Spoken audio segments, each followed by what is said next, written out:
जय हिंद दोस्तों, आपका अपने गुरुकुल में स्वागत है। आज के देखिए एलपी के हमारा नया प्रैक्टिस सेट है साइंस का। इसमें देखिए हम लोग 15 या 16 सवाल देखेंगे जो कि बहुत इंपॉर्टेंट है और यह क्या है, पिछली बार परीक्षा में पूछे गए सभी के सभी पीवाईक्यू हैं। ठीक है, तो आप लोग इसे ज़्यादा से ज़्यादा अपने दोस्तों को शेयर करें और हमारे चैनल को क्या करेंगे, आप लोग सब्सक्राइब कर लीजिएगा। तो चलिए शुरू करते हैं। तो देखिए हमारा जो पहला क्वेश्चन है, ये जितने भी सवाल है ये आपके रेलवे के एग्जाम में पूछे गए सवाल है और आपको रेलवे के एग्जाम जो होने वाला है आरपीएफ कांस्टेबल, रेलवे का एनटीपीसी का जो भी एग्जाम होगा उन सभी एग्जाम के लिए बहुत ही इंपॉर्टेंट है। तो इसे आप लोग ज़्यादा से ज़्यादा लोगों को शेयर करेंगे। देखिए पहला जो क्वेश्चन है कि गतिज ऊर्जा किसके बराबर होती है। गतिज ऊर्जा किसके बराबर होती है, 1/2 mv² होता है। ठीक है, गतिज ऊर्जा किसके बराबर होती है, काइनेटिक एनर्जी होता है क्या हमारा 1/2 mv²। ठीक, स्थितिज ऊर्जा पीई जो होता है वो हमारा mgh होता है और संवेग बराबर p बराबर mv होता है और बल बराबर क्या होता है m/a होता है। ठीक है, यानी कि ये क्या 1/2 mv² हमारा काइनेटिक एनर्जी गतिज ऊर्जा है, mgh ये हमारे क्या पोटेंशियल एनर्जी यानी कि स्थितिज ऊर्जा और संवेग देखिए p बराबर mv हो गया ये और ma क्या है f यानी कि बल का मान होता है m/a। दूसरा क्वेश्चन है कि भार का एसआई मात्रा क्या है, किलोग्राम, न्यूटन, ग्राम या टाइम। तो भार का एसआई मात्रा क्या होता है, न्यूटन होता है। ठीक है, क्या होता है, न्यूटन होता है। गुरुत्वाकर्षण सार्वभौमिक नियतांक होता है, ये कितना, इसका मान क्या होता है 6.67 × 10 न्यूटन मीटर स्क्वायर प्रति केजी स्क्वायर या 6.67 × 10 या 6.67 × 10⁻11 या 6.67 × 10⁻11।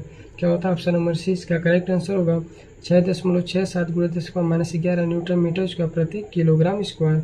ठीक है, तो यह बराबर देखिए क्या होता है कैपिटल G इंटू m1m2/r²। गुरुत्वीय त्वरण जो होता है हमारा G होता है और गुरुत्वाकर्षण सार्वभौमिक नियतांक जो होता है वो हमारा कैपिटल G होता है। तो ये हमारा कैपिटल G का मान है और स्मॉल g का मान क्या होता है 9.8 मीटर प्रति सेकेंड स्क्वायर होता है। देखिए चौथा नंबर सवाल हमारा है कि एक वस्तु को 10 सेंटीमीटर की फोकस लंबाई वाले एक उत्तल लेंस के मुख्य अक्ष पर रखा जाता है। यदि लेंस से वस्तु की दूरी 30 सेंटीमीटर है तो प्रतिबिंब कितनी दूरी पर बनेगा, 20, 15, 30 या 10 सेंटीमीटर। देखिए हमको दिया है 10 सेंटीमीटर फोकस यानी कि एफ का मान है 10, उत्तल लेंस है तो प्लस में रहेगा। यू का मान देखिए हमारा दिया है क्या 30 सेंटीमीटर, 30 सेंटीमीटर वस्तु दूरी है माइनस 30 सेंटीमीटर। भी का मान हमसे पूछा है तो क्या है, लेंस है, लेंस का फार्मूला 1/f बराबर 1/b माइनस 1/u। तो 1/f यानी कि इसका मान 10 हो गया, बी का मान निकालना है, यू का मान -30 तो प्लस हो जाएगा। तो बी को इसको हल करेंगे तो यहाँ पे देखिए बी बराबर 30/2 आ गया है, बी का मान कितना आएगा 15 सेंटीमीटर, यानी कि ऑप्शन नंबर बी इसका करेक्ट आंसर होगा। देखिए पांचवा नंबर क्वेश्चन है कि निम्नलिखित में से कौन सा यौन और अलैंगिक दोनों रूपों में से उत्पन्न होता है, हाइड्रा, एमीबा, एल्गे यानी कि शैवाल या कवक। तो क्या होता है, हाइड्रा जो होता है दोनों लैंगिक और यौन या अलैंगिक दोनों रूपों से उत्पन्न होता है। हाइड्रा में बिना मस्तिष्क का तंत्रिका तंत्र पाया जाता है। ठीक है, ये बहुत इंपॉर्टेंट है कि हाइड्रा में बिना मस्तिष्क का तंत्रिका तंत्र पाया जाता है। हाइड्रा में रुधिर नहीं होता है फिर भी शोषण होता है। ठीक है, हाइड्रा में रुधिर नहीं होता है फिर भी उसमें क्या होता है, शोषण होता है। देखिए अगला जो सवाल छठवां, कौन कार्बन का एक अपरूप नहीं है। इसका आंसर हो जाएगा कार्बन डाइऑक्साइड। ठीक है, CO2 ये कार्बन का अपरूप नहीं है, बाकी जो भी ऑप्शन में दिया गया है वह सभी क्या हमारे कार्बन के अपरूप हैं। सातवां नंबर देखिए क्वेश्चन है कि यदि किसी अवतल दर्पण पर आपतन कोण 30 अंश हो तो परावर्तन कोण का मान ज्ञात कीजिए। देखिए आपतन कोण 30 अंश है, परावर्तन कोण भी क्या होगा हमारा 30 अंश ही होगा। क्यों, क्योंकि आपतन कोण बराबर परावर्तन कोण होता है। ठीक है, क्या होता है आपतन कोण बराबर परावर्तन कोण। परावर्तन का नियम सभी प्रकार के गोलीय पृष्ठों के साथ साथ सभी प्रकार के परावर्तक पृष्ठों के लिए भी लागू होता है। ठीक है, देखिए 8वां नंबर क्वेश्चन है कि उस विटामिन का नाम बताइए जिसकी कमी के कारण अत्यधिक खून बहने लगता है। Vitamin A, vitamin B, vitamin K, vitamin C. तो किसकी कमी के कारण अत्यधिक खून बहता है, विटामिन के की कमी के कारण। तो विटामिन के का रासायनिक नाम फिलोक्विनोन होता है, फिलोक्विनोन होता है। ठीक है, और देखिए विटामिन सी का रासायनिक नाम क्या है, एस्कॉर्बिक अम्ल होता है। अगला जो सवाल है 9वां, लोहा जो कि गुणों में कोबाल्ट और निकल जैसा होता है तो इन तत्वों से बहुत दूर रखा गया है, यह किसकी कमियों में से एक था। आधुनिक आवत सारणी, न्यूलैंड का अष्टक नियम, मेंडलीव की आवत सारणी या डाबरनियर का त्रिक सिद्धांत। तो क्या है, यह हमारा है न्यूलैंड का अष्टक नियम, यह इनकी कमी थी। 10वां नंबर क्वेश्चन है, चूने के पानी में कार्बन डाइऑक्साइड गैस प्रवाहित करने पर यह दूधिया हो जाता है। ऐसा किसके निर्माण के कारण होता है? Calcium carbonate, barium carbonate, calcium hydrogen carbonate या कैल्शियम ऑक्साइड। तो इसका आंसर होगा कैल्शियम कार्बोनेट के कारण। ठीक है, कैल्शियम हाइड्रोक्साइड CaOH का ट्वाइस प्लस कार्बन डाइऑक्साइड इसको मिलाएंगे CO2, ये चूने का पानी है। ठीक, कार्बन डाइऑक्साइड मिलाएंगे तो क्या होगा? CaCO3 plus H2O। तो हो जाएगा क्या? कैल्शियम कार्बोनेट प्लस जल। तो हमारा आंसर हो जाएगा कैल्शियम कार्बोनेट। ठीक है, देखिए अगला नंबर जो क्वेश्चन है 11 नंबर की, कौन सा नवीनीकरण ऊर्जा का स्रोत नहीं है? पवन ऊर्जा, भूतापीय ऊर्जा, जीवाश्मों से ऊर्जा या सौर ऊर्जा। तो क्या जीवाश्मों से ऊर्जा जो हमारा है नवीनीकरण ऊर्जा नहीं है।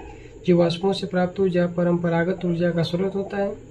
ग्लोबल वार्मिंग का मुख्य कारण जीवाश्म ईंधन होता है और भारत में ऊर्जा का मुख्य स्रोत तापीय ऊर्जा होता है। ठीक है, भारत में जो ऊर्जा का मुख्य स्रोत हुआ है क्या है? तापीय ऊर्जा है। और कार्बन डाइऑक्साइड वृद्धि का मुख्य कारण भी जीवाश्म ईंधन ही है। ठीक है, देखिए अगला क्वेश्चन है कि वायु का निरपेक्ष अपवर्तनांक सूचकांक कितना है?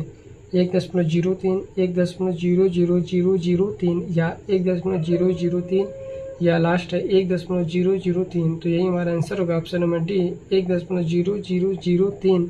यह क्या? वायु का निरपेक्ष अपवर्तनांक है। ठीक है, देखिए और ये जल का निरपेक्ष अपवर्तनांक होता है 1.333 और हीरा का निरपेक्ष अपवर्तनांक 2.4 होता है, यानी कि 2.417। बर्फ का निरपेक्ष अपवर्तनांक क्या? 1.31 है और एल्कोहल का निरपेक्ष अपवर्तनांक क्या? 1.36। ये सभी आप लोग याद कर लेंगे। देखिए अगला है कि हमारा नाइट्रोजन का परमाणविक द्रव्यमान 14 है और हाइड्रोजन का 1 है। अमोनिया का आणविक द्रव्यमान कितना होगा? तो अमोनिया का देखिए सूत्र होता है NH3 होता है। तो इसका क्या परमाणविक द्रव्यमान निकालना है। तो नाइट्रोजन का क्या 14 दिया है, प्लस हाइड्रोजन के 3 अणु है तो इसका 1 का भार होता है 1, 3 अणु है तो 3 हो जाएगा, 14 प्लस 3 कितना? 17। तो आंसर हमारा ऑप्शन नंबर बी हो जाएगा इसका। देखिए 14 नंबर क्वेश्चन है कि वैज्ञानिक वर्गीकरण में वर्गीकरण की मूल इकाई क्या है? जाति, नस्ल, परिवार या क्रम। तो आंसर हो जाएगा इसका नस्ल। ठीक है, वैज्ञानिक वर्गीकरण में वर्गीकरण की मूल इकाई क्या है? नस्ल है। कैरोलस लिनियस को वर्गीकरण का जनक माना जाता है। ठीक है, वर्गीकरण का जनक कैरोलस लिनियस को माना जाता है। अधात्विक गुण बढ़ता है। मैग्नीशियम से बेरियम तक, पोटेशियम से सीजियम तक, ऑक्सीजन से सेलेनियम तक या सोडियम से क्लोरीन तक। क्या है? Option number D correct answer होगा। सोडियम से क्लोरीन तक अधात्विक गुण क्या बढ़ता है। हेलोजन समूह के तत्व देखिए कौन कौन है? फ्लोरीन, क्लोरीन, ब्रोमीन, आयोडीन, ये सब क्या है? हेलोजन ग्रुप के तत्व हैं। तो देखिए ये था क्या हमारा एग्जाम में पूछे गए 15 सवाल जो कि प्रीवियस ईयर 2018 में ALP की एग्जाम में पूछे गए सवाल थे। तो आई होप कि आप लोग का वीडियो अच्छा लगा हो। यदि वीडियो पसंद आए तो कृपया लाइक करें, चैनल को हमारे सब्सक्राइब करें और जो भी एग्जाम देने वाले इस बार LP टेक्नीशियन या रेलवे का जो भी एग्जाम देने वाले स्टूडेंट तो आप लोग उन सभी दोस्तों को अपने शेयर करेंगे। और वीडियो में कोई भी गलती हो या कुछ त्रुटि हो तो कृपया आप हमें कमेंट करके बता सकते हैं। Thank you.